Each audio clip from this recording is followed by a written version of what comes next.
Hello and welcome to Take on Tech. Well, October having been a Cyber Awareness Month, we have something special for you around cyber hygiene. So what exactly is cyber hygiene? This is a question that we asked on Word on the Streets, so you can get to listen to some of the responses we got and later on hear what the experts have to say about this. You can still talk to us. The hashtag to use is Take on Tech at KBC Channel 1.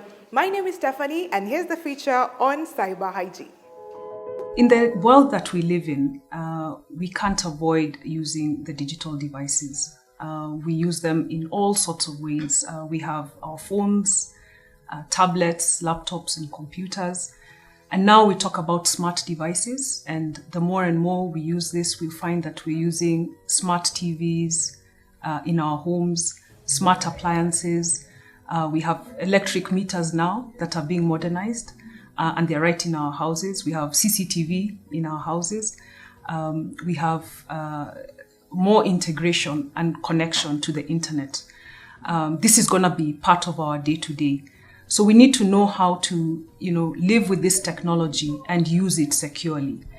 When you were all growing up, your mothers or your guardians all taught you to wash your hands when you came from the bathroom or before you ate food, because washing your hands, that personal hygiene, stopped you from contracting a disease. COVID came and we all knew that we had to sanitize or wash our hands or wear our masks or social distance. Once again, personal hygiene measures to stop us from getting infection. Coming to the digital realm, cyber hygiene, these are now habits that you need to practice every day whenever you go online to secure yourself from the cyber criminals. Because on the global average, a cyber attack happens every 39 seconds. So there are cyber criminals prowling left, right, and center. And if you don't know how to secure yourself and your information, then you're going to be the next victim of a cyber criminal. In cybersecurity, we focus on looking at risks, but the digital realm has a lot of benefits. And that's why by practicing these cyber hygiene practices, you're able to reap the benefits of digital transformation while securing yourself from criminals. And criminals are everywhere. Even when you leave your house, you don't leave your front door open, you lock it. So it's the same thing. Go online, practice cyber hygiene, stay safe. I was brought up in the rural areas, and the first time I came to Nairobi, the big city, I was conned several times because I didn't understand that some of the people who would greet you, they don't know you, but they greet you and then they tell you stories, and then you end up giving them some money, and later on you realize it's a lie. But after living in Nairobi for some time, I got to know these kind of tricks. And even when con men would approach me, I would just laugh and tell them, try another day, because I think I've gotten to know how you guys operate. Now, this is what's happening in the cyberspace, that when people newly come into that space, you find that they don't know all the things that can happen there. Not just good things, but also things which can harm them. And if they're not given the information, you find they've been bullied, they may have lost some money, they may have lost some information and things like that.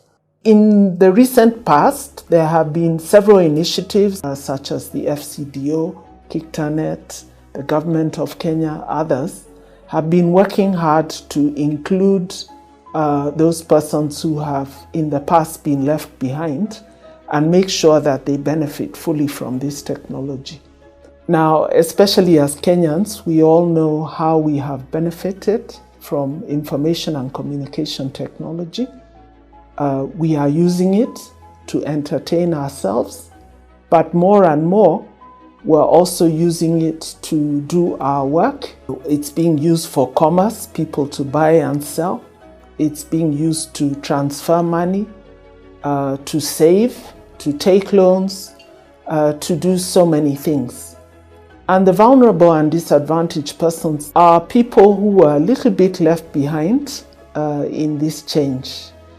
Some women, people in the rural areas, some of the youth who have low incomes, some people engaged in very useful things like farming, but which in the past have not used a lot of information and communication technology. So to preempt such things from happening and even discouraging such people from using the technology, we are really keen to give them good information and to prepare them for all the kinds of things that they need to do when they're in this space, to keep safe, to be protected from bad actors in that space, and generally just to have a good experience and to benefit from the technology. My name is Muthau Kimulu. I am a cybersecurity, counterterrorism, crisis management lawyer. On the global stage, we're currently only a handful of cybersecurity lawyers on the African continent. I may be one of the only ones. I'm also a former central banker, but I also wear the hat of a Google Women Tech Maker ambassador. My name is Dr. Paula Musuva. I've been a lecturer for the last 10 years. I'm a specialist in the area of information security, and I was co-opted into this project as a consultant. My name is Dr. Catherine Githaiga. My background is I was an academic for a long time, almost 25 years, finishing as the director of the School of Computing and Informatics at the University of Nairobi. I've also worked on the international stage in the area of cyber diplomacy at the United Nations. And more recently, I've been a public servant, holding high-level positions in the area of information and communication technology, finishing as the Chief Executive Officer of the ICT Authority, which is the state corporation in charge of ICT issues in the government and beyond. Well, I believe that this is a very noble initiative, and it is something for everyone. And in the next few weeks and months, there's going to be television adverts, radio, all kinds of communications on this issue that we are calling cyber hygiene. And I would encourage everyone to start adopting these practices so that they can be safe, so that they can enjoy the technology without suffering any embarrassment or any loss, and to discourage those who are really not helping us because they are misusing the technology to harm others, to steal from them, and to do other negative things on this technology. So let us all have good values. Let us use this technology for very good purposes. And at the same time, let us all adopt the cyber hygiene practices, especially stopping, thinking, and checking, so that this will become a safe space for all of us. From an information security standpoint, we talk about three essential components that we always want to consider when talking about risk. The first is the risk to confidentiality. The second is risk to the integrity. And the third is a risk to the availability of our information systems. So we want to encourage you to stop, think, and check before you act. A moment doesn't go by before you receive that text or that call from somebody who's asking you to, confirm something or send something to them, right? Nitumie kwa hii number. What we want to ask you to, whenever you get those requests, is to first of all stop. Evaluate the request. Does it make sense? Does it raise for you any red flags? Are you suspicious about some of those things? Are those requests misplaced? Why would somebody be telling you you've won a competition if you never even participated in it in the first place? So I want you to think first. Do not respond out of emotion. Think about what the person is asking you to do. And when you're in doubt, probably the best thing to do is not to act at all. Ignore the message. Don't send that M-Pesa payment until you've really confirmed who the person is. When you go onto these e-commerce websites, many of us are doing that. We're ordering things online, and they ask you for your personal information. I have seen that really lovely pair of shoes, and I really, really want it. It's end month. This month I'm buying myself that shoe. So I go onto my online platform. What do? Give all my information, my name, where I live, my telephone number. If I'm using a bank card, I put in my bank particulars without stopping to think. I am actually giving them all the information. How can you secure yourself against that? If it's like if they have an option of mobile money payments like we have in Kenya, where you can do M-Pesa, M-Pesa is more secure. If you're going to use your bank card, then you rather do it through a payment service for a provider who act like an intermediary between you and the seller, and who kind of secure your transaction, as opposed to giving the seller all your information. And we have a lot of payment service providers, amazing ones in Kenya and within the region, who offer those facilities. But do not go giving out all your information on these e-commerce sites, because that's where I would just garner information and use that information to once again come compromise your accounts. At the end of the day, the best cyber hygiene protector is your gut. Stop, think, check before you do anything, before you download any app, before you spend any money, before you share any personal information. Secure yourself, secure your family, secure your finances.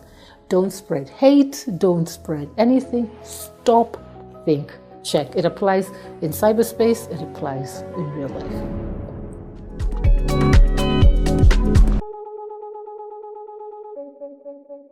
What's your take so far on the feature of how to go online, practice cyber hygiene, and stay safe? Talk to us. The hashtag to use is Take on Tech at KBC Channel 1. Right now, we're taking a short break. We'll be right back to continue with this story.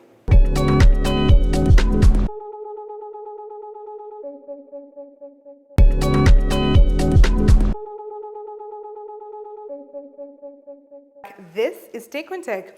On this next part, we are going to tell you of stories of some of the vulnerable groups that have been trolled online. What's your story? You can still talk to us. Let's listen in to the rest of the feature. Cyber hygiene, kenye nakuja kwa akili yangu ni mambo ya kusecure my online accounts, kitu kama hiyo. According to HelpNet Security, cyber risks top worldwide business concerns in 2022. Our devices become exposed when in use privately, when we are connected to cyber cafe or other devices. When we were all small, our mothers told us, when you go to the bathroom or before you eat food, wash your hands. COVID came, we all learned we have to wear our masks, we need to sanitize or wash our hands and social distance, 6 feet apart. That's what cyber hygiene is. These are the best practices that you do as part of your regular routine every time you go online, so that they keep you safe online. When we practice cyber hygiene, we protect confidentiality of our devices, which means no unauthorized access. Online harassment is a major vice that takes place on cyberspace. The most vulnerable groups include children, people with disability, and women journalists. There is a whole week that I had been harassed online a lot. And every day when I went to radio in the morning, I would say, what have you posted online today? What are you sharing today? Okay? And I referred back and I said, if you go to my Facebook page, there is this. Have you seen it? People have said 1, 2, 3 about me. Do you believe that? And I would say, and I would call out names and say, like so and so, I don't know you. I have never met you. Where are you getting this information about me to talk about it online and to share with the whole world about me?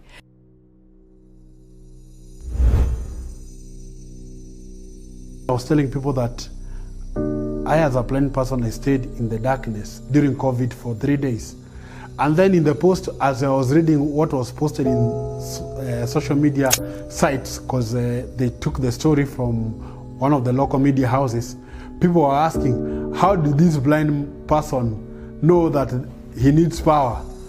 So people are very ignorant. Saa zingine maybe umekubali friend request sababu one unaona mtu si ni mutual friend wa watu wangu, meaning that na watu vile najua ni watu genuine, so unaikubali. Na being that okay ni wewe unairan, utapata by the end of the day umerushiwa news hapo hivyo, vitu umerushiwa hapo hivyo ni vitu hazifai. Online bullying feels permanent. People should know that once something is out there, it will always be out there. Children are growing up into a space where they're competing with the digital world and wondering, getting curious about it from a very early age. So I think the role of the parent is to immerse the child in a healthy way. So everything you post about your child when they're still young is actually going to stay there a while. Everything that your child posts about themselves is going to stay there a while. Kenya ICT Action Network offers training on digital security and has also created resources that educate the public on how to stay safe online. If you want to stay safe in the cyberspace, there are cyber hygiene practices that everyone can at least apply. First, ensure your private information remains private and is protected. Install a tracker for your devices and keep all your credentials safe, including password and bank details. Secondly, you need good maintenance habits. Do not install too many apps. Install trusted apps. Additionally, use the right charger for your devices and maintain regular cleanup or formatting. Thirdly, you must practice good judgment. We say, before any action, you need to stop, think, check. Always discern what is false from what is true. You need to distrust strange emails, messages, and calls until verified. Fourthly, practice safe behaviors. This involves remaining sensitive about what you post and how you behave or react to other people's posts or information. Never share unverified content.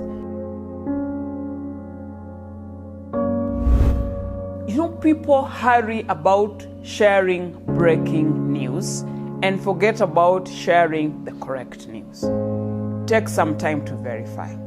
You may be late in breaking a story, but you are better off breaking the correct story. Okay? Because sometimes even saying unspecified sources or we could not reach the source, it doesn't help. You have already caused damage. And if you have used public Wi-Fi, do not use your devices for money transactions. Consider using your mobile data bundles, as this is safer. We want that free Wi-Fi, which is okay when you're trying to do your regular things, but make sure you have complied with cyber hygiene best practices, where you switched off your discoverability. You can use a firewall, a virtual private network, a VPN to secure you when you're in these places. However, if you can't get access to all of these things, and you must still use that free Wi-Fi, because we all know, we all need to use it. Don't use it for sensitive information. If you're doing a banking transaction, applying for government documents, doing your tax returns, anything sensitive, you rather buy bundles. After the clients have finished doing whatever they were doing, I usually encourage them to log off to keep their credentials safe. Even though after using the cyber, some don't log off, I usually take it at a personal level to log them off. In a case where you have a person living with disability or are facing certain limitations in regards to sight or any other physical challenge, you may need assistive tools to help you stay safe. There's a program which has currently started a bit as a pilot on digital literacy for persons with disabilities to access government services. But the main challenge, I can tell you that it is not even accessing that digital service for the government. It is knowing the basics of computer for persons with visual disabilities and persons with sensory disability, let's say persons with autism who communicate with non-verbal language, or person who are deaf-blind who might need tactile mode of communication, which is not available in the country and which is beyond reach from the persons who are accessing it. When cyberbullying occurs, the nasty posts, messages or texts can be shared with multitudes of people within a short time. Every day, somebody wakes up to put content online, and every day a hacker is waking up to try and figure out, how can I hack this? What does that mean? Stop posting pictures of your baby naked, right? Somebody will make fun of them at some point in time, later on in life. It doesn't spare anybody, right? It doesn't spare the adult, it doesn't spare the child. Bullies bully. The law is still playing catch up with technology in different parts of the world, and Kenya is no exception. When it comes to this Computer Misuse Act, we've got the act now, all the litigation has come to a standstill. It's operationalized. But do our prosecutors have the capacity to prosecute this new law? Because don't forget, cyber law is not our traditional law. Our traditional criminal law could not apply in cyberspace, which is why we had to come up with the cyber crime law.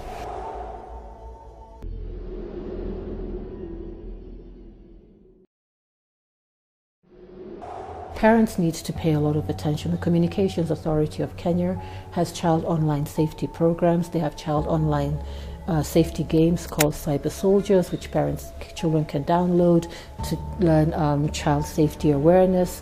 If you suspect something is happening, please report it. Report it to KSET. They even have an app which you can download on Android or iOS, which makes reporting very easy for these child online things or any cybercrime that's out there.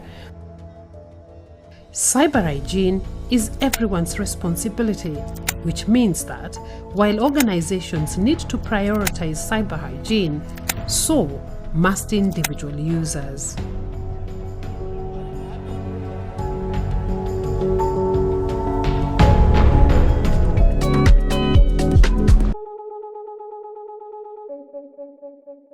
If there's something that you should take from this, is that before you act, stop, think, and check. Now, let's move on to our Innovators Club. Today, we are featuring property tech. And for that, we have two innovators who came together to revolutionize the real estate industry, different from what we have in the property management. Theirs is fully automated and cloud-based. Let's check it out. My name is Ronald Mutuku. I'm the CEO and co-founder of Silku. I'm also in charge of tech, development, maintenance of the systems, communications, networks, and also act as the CTO for the company. So Silku's aim is to automate the entire process. So from bookkeeping to payments to reminders to billing. So the technology we came up with was to be able to make these things work through a computer. With automation comes AI. So the essence of having AI is to make sure we automate every single aspect of our business. We want to make sure that humans just come there to ensure that the systems are performing well and just to kind of have a managerial role over the systems. So in terms of AI, we are trying to learn and also be able to engage the customer. We have like an example, we have a bot where instead of having someone seated somewhere getting complaints, getting tickets, the system automatically generates tickets and answers you where you are. So for example, how do I pay my rent? Instead of calling someone, how do I pay my rent? The system automatically, you ask a question like, hi, it asks you, hi, how are you doing today? Good morning. Also able to direct you what to do. If you want to pay your rent, you want to get your statements, it's able to converse with you. So that's one of the aspects of AI we have done. Also prediction. We're able to predict for you using data analytics, and the system is able to predict to you how your behavior is going to be over the next period of months, and also come up with a formula for you to be able to manage your rent debt, if you have a debt, or payments, so that it can minimize. So it's more of learning what you're doing and kind of coming up with logic to kind of help you perform better as a user, and also give the landlord an aspect of my collections over the next period of time based on the learning of behaviors of his tenants over a period of time. But in terms of property, we're also getting to a level where we can also be able to kind of analyze the property and give you kind of a scope of a view of the property where you are. So that is where we're going to the next level. If you're looking for a property, we can also be able to take a tour for you inside the property. That is on development at the moment. Yes, but we are trying to add as much technology aspects as possible. We actually have a privacy act on our site where you can always see the rules we have, but we have complied with all the DPA rules. So in terms of data encryptions, we encrypt the data well. We do not share your data with anyone unless it is key. And if we share it, it is encoded in a way you can never understand what kind of data it is. It will never come back to you as a person. So we take privacy very seriously. And remember, we also are kind of a banking app in a way because of the transactions which are passing through. So we have to make sure everything is well in terms of the privacy of the customer. All right, my name is Bramwell Kipkoskei. I am co-founder and chief marketing for Silku Kenya. It is a startup based in Nairobi. So Silku was formed with this mindset. We aim to be an advanced tech platform in the real estate space, and key focus is in property management. So our system is able to automate rent payments and reconciliation. It's also able to automate tenant and landlord communication. It's also able to automate all the payments and processes, including billing, including invoicing, including statements. So we came up with this idea about 1 year ago, especially when COVID was prevalent in Kenya, and because most businesses were now adopting technology, and real estate was not an exception. So we didn't have the pleasure of actually going around and walking to this rental property, especially for property owners. You needed a kind of a technology that's able to substitute the manual processes. So we thought, because my business partner is an IT guru, has been in the IT space for the last 15 years, and key focus is in fintech and systems. So we combined my expertise in real estate and with his expertise in IT, and now Silku was born.